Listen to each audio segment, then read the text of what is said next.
Hey everybody. I was gonna do an encounter for my players with well, it's in a sewer, and I wanted to use my giant spiders and my rat swarms, but decided that I needed to upgrade my giant spiders and my rat swarms. So I'm gonna show you how I painted these guys up. I'm really happy with how they look. I think they just look cool. A bunch of nasty critters for an encounter. I'm really happy with them. Anyways, yeah, let's get into it. So first off, I'm going to prime everything black. I have a ton of stuff. I always have a lot of stuff that needs priming, so I just had a little priming party. As you can see, got kind of like a jungle theme going on with all these minis. I'm gonna be running Tomb of Annihilation, or sort of my version of it, for my players. We're all around level 7 right now, and then my DM says that he wants to wrap things up when we're around level 9, and then he wants to take a break, so I'm gonna do a Tomb of Annihilation inspired campaign, or sort of Mistborn, if you've ever read that, the Brennan Sanderson novel, and Tomb of Annihilation inspired. Yeah, prime everything black first. I really like using an airbrush to prime, because one, airbrush primer is cheap and you have a lot more control, and then if you miss spots, you can see on these guys, I missed the undercuts, under the little rats and stuff. You can just pick them up and then spray in that little spot, and you have a lot of control.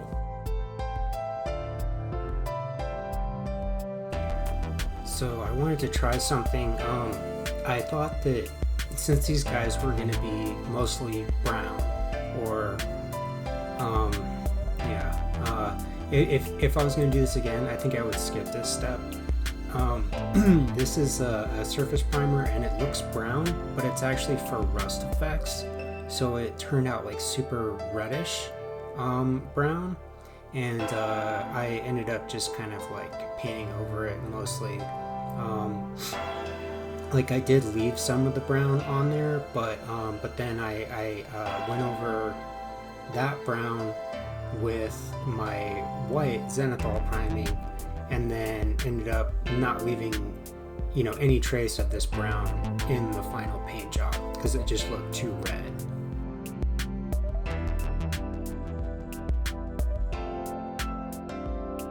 So now I'm going to do my white zenithal prime, or off-white light prime. You can see how red this brown is, and it just kind of sticks out like a sore thumb, on the rats. The rats aren't reddish brown, they're a dark brown.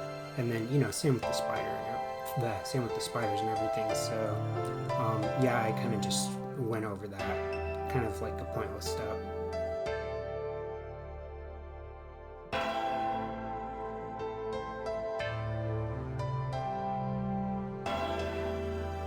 Alright, so I've got my darks in the shadows, and then I've got some of the reddish brown in the midtones still left, and then I've got my my zenithal highlights. Even if you're doing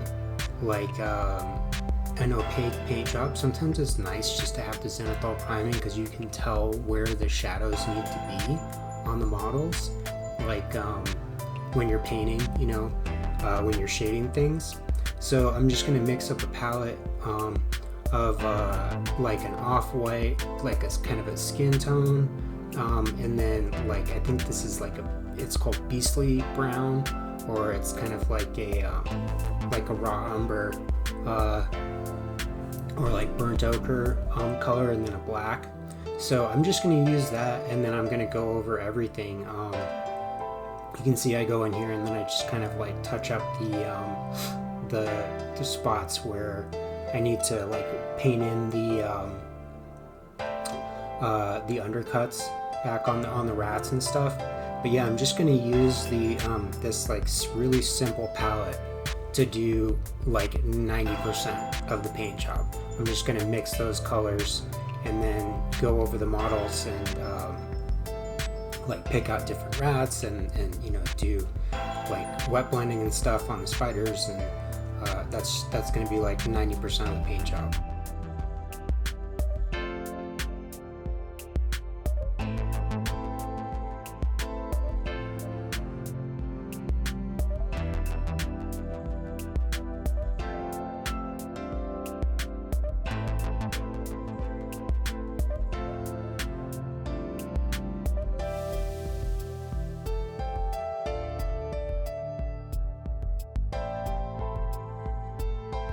At this point I got really sick of painting rats, picking out little rats, and I decided to go to work on the spiders.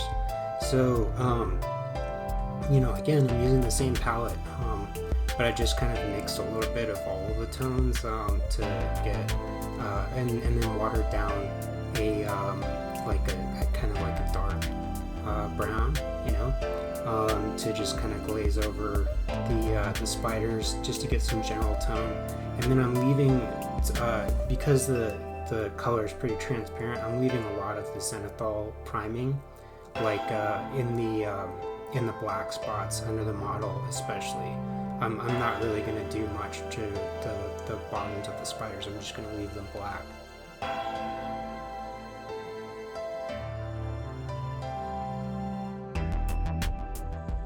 So next I'm going to start doing some wet blending, and then I'm going to take paint like straight out of the pot and then blend that into my spiders. Initially I thought that I wanted to do kind of like a more of a brownish body. My paint job is like, it's kind of based off of like a wolf spider, but yeah, I ended up kind of going for more, like I kind of used some reference for a wolf spider, and then I ended up going more like kind of like fantasy spider in the end, because I didn't feel like they like popped out enough. But yeah, I'm gonna start like wet blending from my palette and from the paint pot to kind of get some like browns in there, some opaque browns.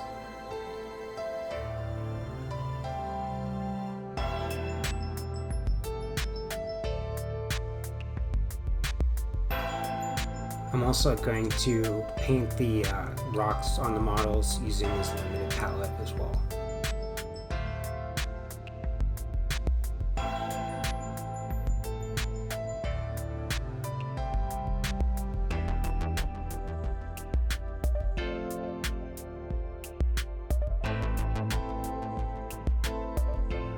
Now it's time to wash the bases to get all that texture to pop out. I ended up doing a few passes of this.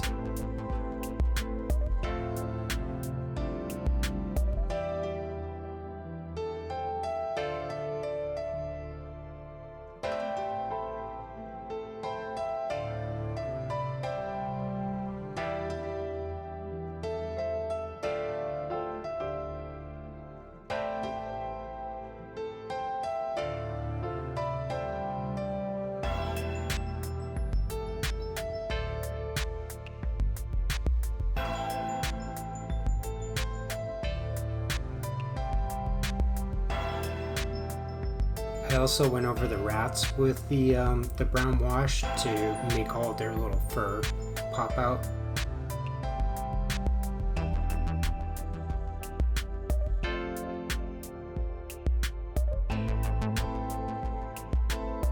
Next I'm going to do some edge highlighting. First I'm going to kind of redefine some of the tops of the top white rats because they got really dulled down by the brown wash. And then I'm gonna start going to work on the spiders some more because they look really limited with a really limited palette. So I'm going to go more in depth with that.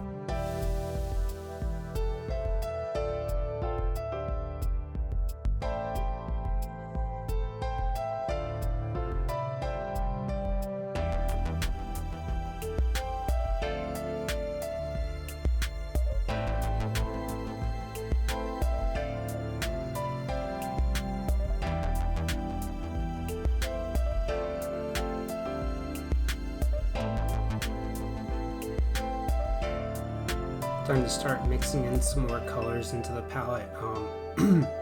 I think I'm using like more of the pasty brown and then the, whatever, like red. You know how it is with these model paints, like bloody red. But we're gonna go to work on the spider some more, kind of mixing in more of like browns or more different browns, and just they look kind of one note. So I'm gonna start mixing up a more robust palette.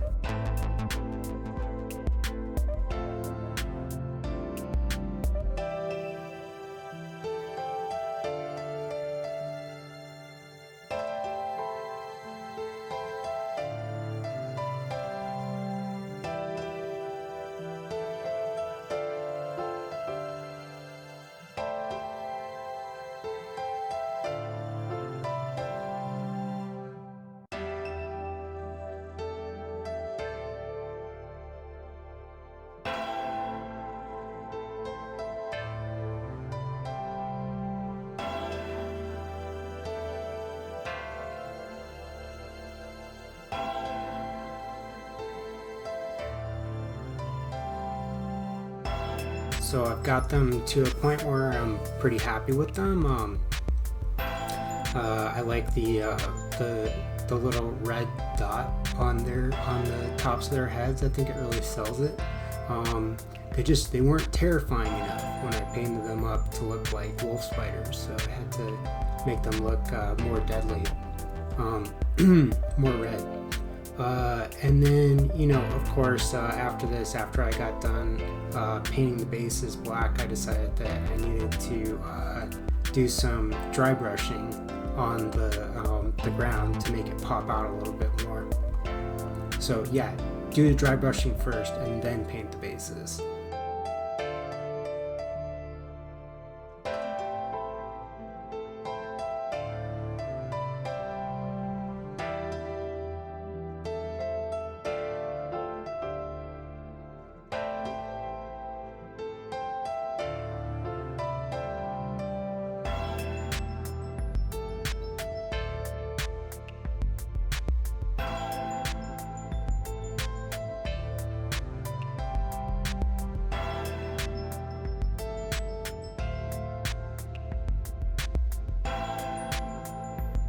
There it is. Those are the finished models next to the guys that they're replacing. Actually, I got all these guys from like a Dungeons and Dragons set, and I've gotten a lot of good out of them, especially considering that I paid like $40 for the game or something. So they were a good starter set, but these are definitely an upgrade. Anyways, thanks for watching. I hope you feel inspired. Go out and paint something.